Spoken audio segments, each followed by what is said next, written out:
नमस्ते। आँखीजालमा हार्दिक स्वागत। वातावरण भौगोलिक सीमाभित्र सीमित हुने चीज होइन। हाम्रो देशको सिमाना बाहिर वातावरण विनाश हुँदा हामीलाई पनि पक्कै असर गर्छ। आज हामीले यस्तै एउटा विषय छानेका छौँ, चराहरूको तस्करीको। भारतबाट लाखौंको संख्यामा चरा तस्करी भएर नेपाल आउँछन्। ती चरा केही नेपालभित्रै बेचिन्छन् भने केही नेपालको बाटो भएर अन्य देशमा तस्करी गरिन्छ। फागुनको तेस्रो सातामा नेपाल वातावरण पत्रकार समूहका सदस्यहरू गिरीश गिरी, मङ्गलमान साक्य र प्रतीक भण्डारीको एउटा टोली पटना पुग्यो। उनीहरूको उद्देश्य चराको तस्करीका बारेमा पत्ता लगाउनु थियो। हेरौँ प्रतीक भण्डारीको रिपोर्ट।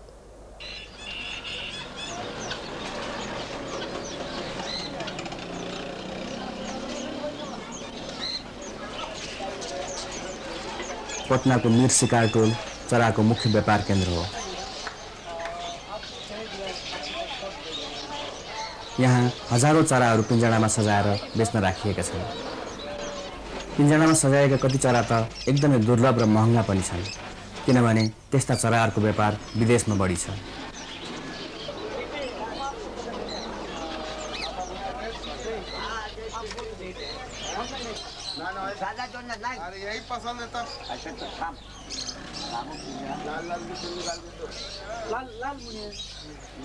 यिनी मोहम्मद सितारे हुन्, मीर शिकार टोल का कहलाएका चरा व्यापारी। आपसे हमारा ये सेटलमेंट हो गया, ये माल का 2 रुपया में 10 रुपया में जितना में हम पेमेंट इधर लिया, हम आपके साथ चलेगा, आपको माल पहुंचाएगा, हमारा आने जाने का आप खर्चा देंगे, हम आपको घर पर अगर एक खाली आने जाने का खर्चा ही लेंगे। डिलीवरी चार्ज और नहीं, जो खर्चा लगता है वो लेंगे। और उसके बाद अगर आप बोलेंगे 1-2 रोज रुकिए हमारे यहाँ, इसको देखभाल कर दीजिए, तो हम 1-2 रोज रुकेंगे भी। आप चाहेंगे कि एक लेबर हमको मिल जाए इसको देखभाल करने के लिए, दाना पानी लगाने के लिए, तो उसका मंथली देंगे तो आपको वो भी दे देंगे हम। यिनी चाहिँ मोहम्मद भुरी हुन्, सितारेका साथी। उनको चरा व्यापार पनि ठुलो छ। उनको पसलमा पनि धेरै खाले चराहरू छन्। यो सितारेले बेच्न राखेको काकातुवा। यसको मूल्य पटनामा 50,000 भारतीय रुपियाँ। पटनामा चरा व्यापार गर्न भुरी र सितारे लगायत कसैलाई पनि कुनै बन्देज र कानुन मान्नु परेको पनि छैन। बरु उल्टै पटनामा भएको सरकारी चिडियाखानाले समेत उनीहरूसितै चरा किनेर राख्ने गर्छन्। मीर शिकार टोलमा चराको व्यापार दशकौंदेखि चलिआएको छ। यो व्यापारमा लाग्नेहरू पनि यसलाई आफ्नो पुस्तैनी व्यवसाय सम्हालेको मात्रै ठान्छन्। भारतमा केन्द्रीय सरकारले केही वर्ष यतादेखि कुनै पनि जातको चराहरू समातेर बेच्नमा कानुनी बन्देज लगाएको छ। विश्वका दुर्लभ वन्यजन्तु संरक्षण गर्ने महासन्धि साइटिसमा भारतले पनि हस्ताक्षर गरेको छ। नेपाल पनि यो महासन्धि पालन गर्ने देश हो। दुर्लभ चराहरूको ओसार पसारमा त झनै कडाई गरिएको छ, तर बिहार प्रान्तको लागि त्यो लागू भएको जस्तो देखिन्न। तो उसमें क्या है कि परमिट लोग नहीं लेते हैं, गलती वही करते हैं कि बिना परमिट के वो, जैसे यहाँ जो पटने में शिकारपुर में जो आपने देखा चिड़िया, पटने में जो चिड़िया आपने देखा वो पटने में नहीं मिलते हैं, वो असम व नागालैंड कहीं के भी जंगलों से ले आते हैं और यहाँ से जैसे बेचते हैं और हम पालने के लिए अपने घर में रखते हैं, वो कोई जुर्म नहीं है। लेकिन हम इसको ट्रेड करना चाहें, बाहर भेजना चाहें तो हमको परमिट लेना पड़ेगा, उसमें बताना पड़ेगा कि हमने किससे खरीदा है। एक बात बताएं। और ट्रेडर्स भी रजिस्टर्ड हैं, ये मीर शिकारपुर वाले भी कुछ लाइसेंस लिए हुए हैं कहीं कहीं से ये चिड़िया का व्यापार करने का। तो अगर लाइसेंस उनके पास है तो आप उनके घर से आप रेड करके नहीं ले सकते। हरेक शनिबार पटनाको गंगा नदीमाथि बनेको सेतु पुल पार गरेर चराहरू भारतको सीमा सहर रक्सोल ल्याइन्छ अनि सोही दिन रक्सोलबाट काठमाडौँ पठाइन्छ। तो साल भर पहले हमने के देखले रही चिड़िया लादा के गाड़ी में, तितिर उतिर सब गाड़ी में, टांगा में, रिक्शा में, सब में, टायर में, सब में तो लदा के इलवे कोई भंसार होके आवेला। हां, सीधे भंसार होके आवे। माने साल भर कहे के मतलब भइला कि सीजन ना रहे बीच में, वे खातिर ना है। अब बीच में सीजन है, साल भर हमनी के देखला होगल सब। अच्छा, ओकरा बाद में हमनी के नेकी सन देखले जे का भइल का ना। अच्छा, कमना मतलब से रुकल बा का भइल। अच्छा, भंसार में का होला एकर? अब भीतर त के देखे जाता में का भइल का ना। म प्रतीक भण्डारी, यो काठमाडौँको दरबार मार्ग हो। यहाँ चरा बेच्नेहरू आइरहन्छन्। चराहरू हेर्दा राम्रा र लोभलाग्दा हुन्छन्। तर चरालाई घरमा कैद गरेर राख्नुभन्दा वनमै राख्नुको ठुलो महत्त्व छ, किनभने यसले प्रकृतिको संरक्षण गर्छ। त्यसैले सरकारले चराको व्यापारलाई बन्देज गरेको छ। चराको किनबेच दुवै अपराध हो। वीर शिकार टोलका गुड्डु पनि चरा बेच्न यहाँ आइपुगेका छन्।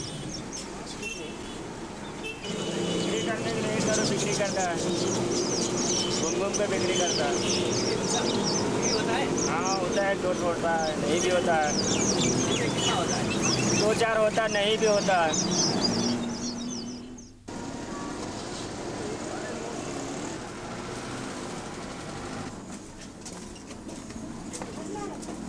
चरा राख्ने मुख्य ठाउँ बागबजार हो। बागबजारमा राखिने धेरै चराहरू भने नेपालको बाटो भएर पाकिस्तान लैजाने गरिन्छ। पाकिस्तान चरा व्यापारको ठुलो बजार हो।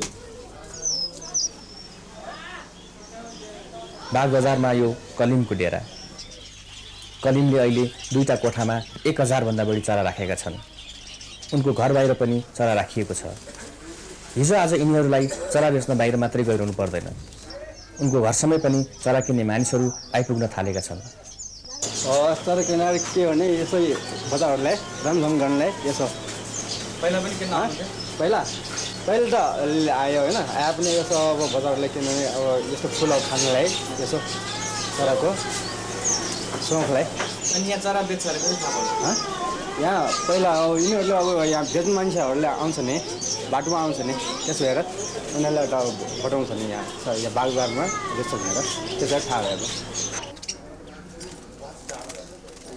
पप्पू अहिले चरा बेच्न सहर जाने तर्खरमा छन्। कलकत्ताबाट त्यहाँ पटना आउँछ, पटनाबाट यहाँ आउँछ। पटनाबाट कता भएर आउनुहुन्छ?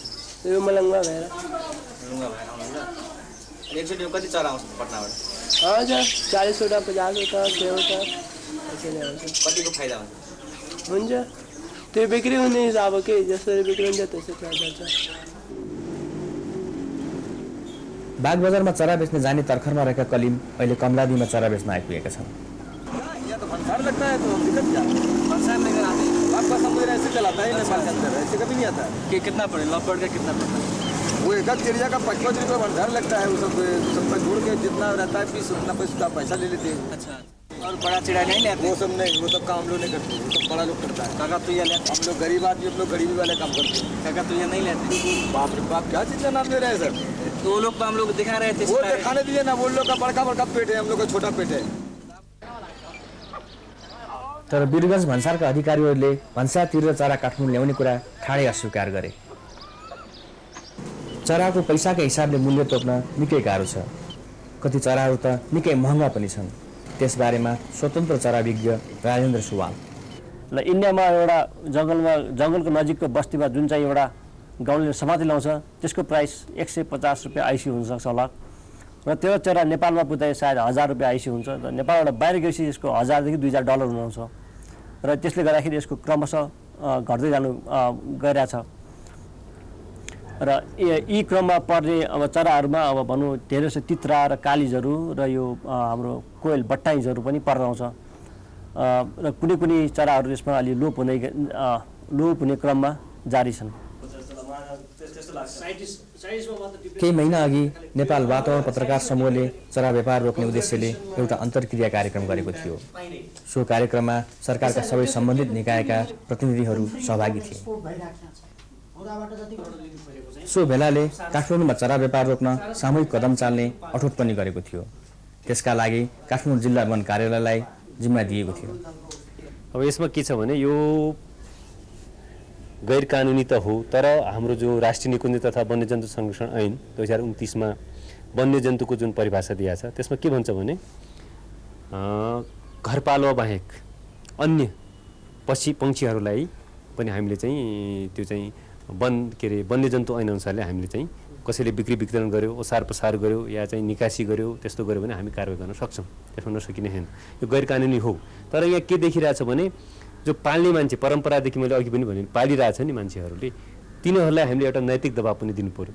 र यो जो बिक्री वितरण पनि धेरै मात्रामा त्यस्तो चाहिँ धेरै मात्रामा त त्यो देखिएको छैन। फाटफुट यिनीहरू चाहिँ बिक्री गरिरहेछन्, बिक्री नगरे होइन, बिक्री चाहिँ काठमाडौँको बजारमा गरिरहेछन्। अब अहिले हामीले के विचार गरिरहेछौँ भने सबभन्दा पहिले हामी चाहिँ उनीहरूलाई एउटा सूचना नै दिउँ एउटा प्रचार प्रसारै गरौँ, उनीहरूलाई एउटा पहिले चाहिँ हामीले पत्र पत्रिका मार्फत यो चाहिँ कानुन, यो गैर कानुनी हो चराहरू बेच्ने यो भने, किनभने यो वन्यजन्तुको उसमा हामी के छ भने धेरै कुराहरू मान्छेहरूलाई थाहा नहुन पनि सक्छन्, किनभने यो नयाँ नयाँ कुराहरू, यी इन्डेन्जर्ड स्पेसिसहरू नयाँ नयाँ कुराहरू मात्र आइरहेछन्, यो साइटिसका कुराहरू छन्, त्यो पनि धेरैलाई थाहा छैन, कति चिजहरू संरक्षित छन्, कति चिजहरू संरक्षित छैन त्यो पनि थाहा छैन।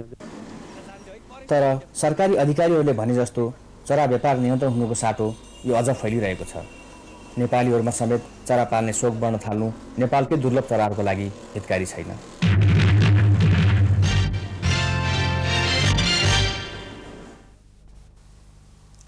चित्रकारिता एक प्रभावशाली माध्यम हो। यस पटकको वातावरण दिवसका दिन व्यङ्ग्य चित्रकार अविनले वातावरण विषयका व्यङ्ग्य चित्रहरूको प्रदर्शनी गरे। अविन एक व्यङ्ग्य चित्रकार हुन्। उनको चित्रयात्रा सुरु भएको आधा दशकभन्दा बढी भएछ। अविनले यस पटकको वातावरण दिवसमा आफ्नो व्यङ्ग्य चित्रमा वातावरण विषय रोजे, काठमाडौँलाई आफ्नो व्यङ्ग्य चित्रमा उतारे। यो वातावरण हामी कहाँ यस्तो पलुसित भइसकेको छ कि सबैले हामी जुन विभिन्न कार्यक्षेत्रमा लागिरहेको हामी विभिन्न वर्गहरूले आफ्नो कार्यक्षेत्रबाट सक्दो योगदान दिनुपर्ने महसुस मैले गरेँ र मेरो कार्यक्षेत्र भनेको यो व्यङ्ग्य चित्र विधा भएकोले मैले आफूले पनि केही गर्न सक्छु कि भनेर मैले सोचेर यो आयोजना गरेको। राजधानी काठमाडौँ एउटा अवसरको खाल्डो हो। खानाको खोजीमा काठमाडौँ आउनेहरूको भविष्य अविन यस्तो देख्छन्। भोकको समाधान खोज्न आउनेहरू यहाँ रोगको शिकार भइरहेका छन्।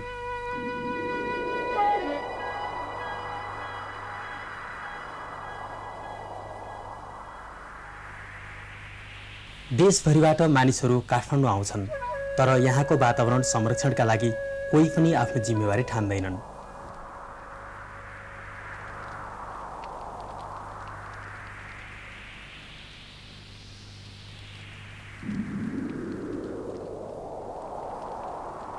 काठमाडौँ महानगरपालिकाको स्वच्छ सफा हराभरा काठमाडौँको नारा अन्तमा के साबित भयो? अविनको यो व्यङ्ग्य चित्रले स्पष्ट पार्दछ।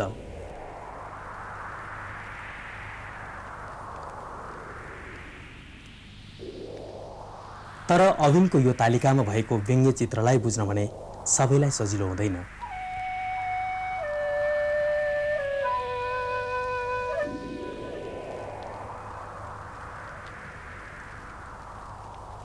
व्यङ्ग्य चित्रले मानिसलाई रमाइलो प्रदान गर्नुका साथै एउटा विषयका बारेमा सूचना पनि दिन्छ।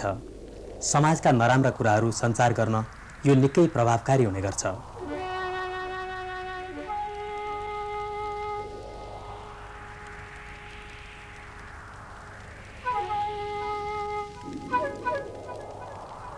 अविनको यो चित्रले राजधानीवासीले काठमाडौँ सफा गर्न के भूमिका निभाएका छन् भन्ने कुरा झल्काउँछ।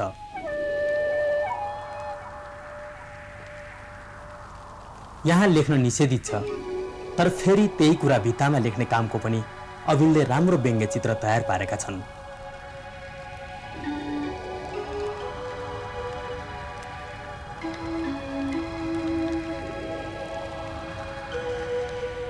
के बागमती जोगाउन काठमाडौँका धनी मानिसहरूले आफ्नो आधुनिक शौचालयमा तालचा लगाउने हो त? किनभने यस्ता शौचालयमा दिनको 100 लिटर पानी खेर जाने गर्छ। अनि काठमाडौँवासीहरूले शौचालयको ढल भने बागमतीलाई बनाएका छन्।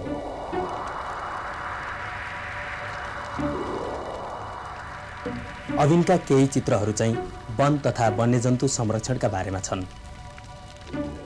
केही महिना अघि सबैतिर हल्लाखल्ला भएको गैंडा उपहारबारे उनले यो चित्र बनाएका हुन्।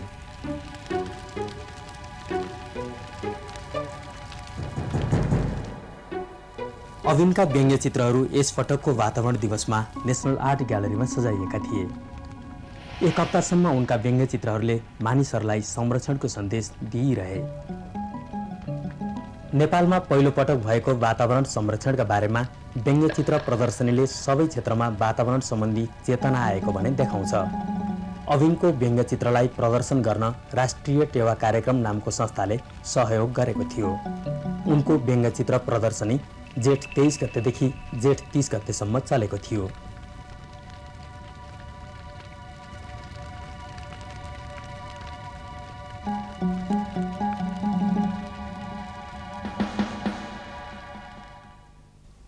बालकहरू सडकमा बाँचुन् या घरमा बसुन्, उनीहरूको इच्छा समान हुन्छ। राजकुमार रोक्का र कृष्ण तामाङले सडकमा कसरी दिन बिताइरहेका छन्? नेपालमा सडक बालकहरूको संख्या दिनदिनै बढ्दै जानु चिन्ताको विषय हो।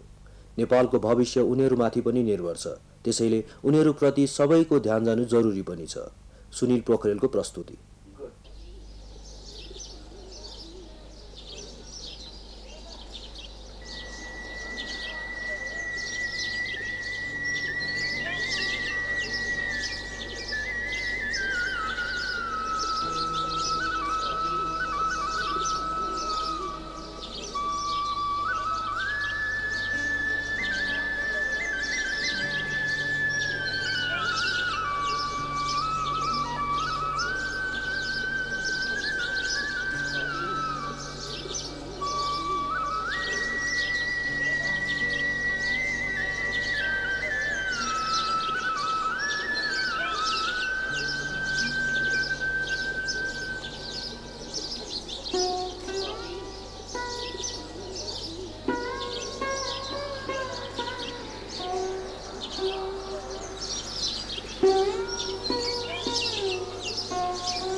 अमेरिकाको लुगा उयस त्यसले ठिक हुन्छ त्यो हुन्छ के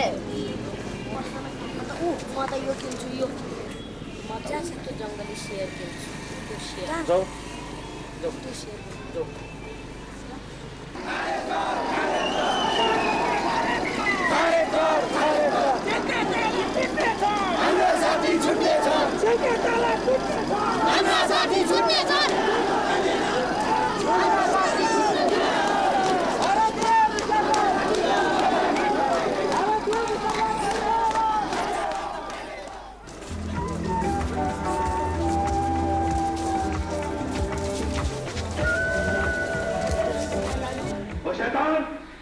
इस इलाके को नहीं छोड़ेगा जब तक उसे उस लड़की की परी नहीं मिल जाती जिसकी शादी हमारे गांव में हुई है।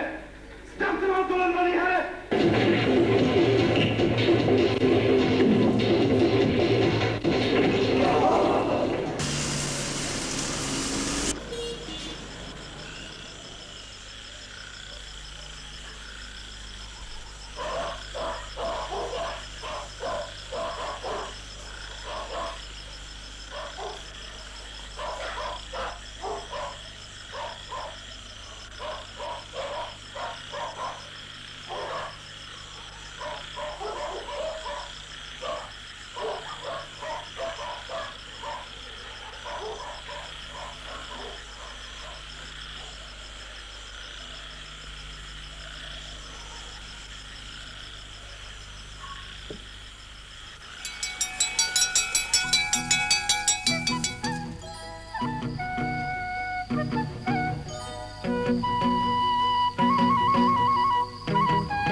हस्त आजलाई यति नै।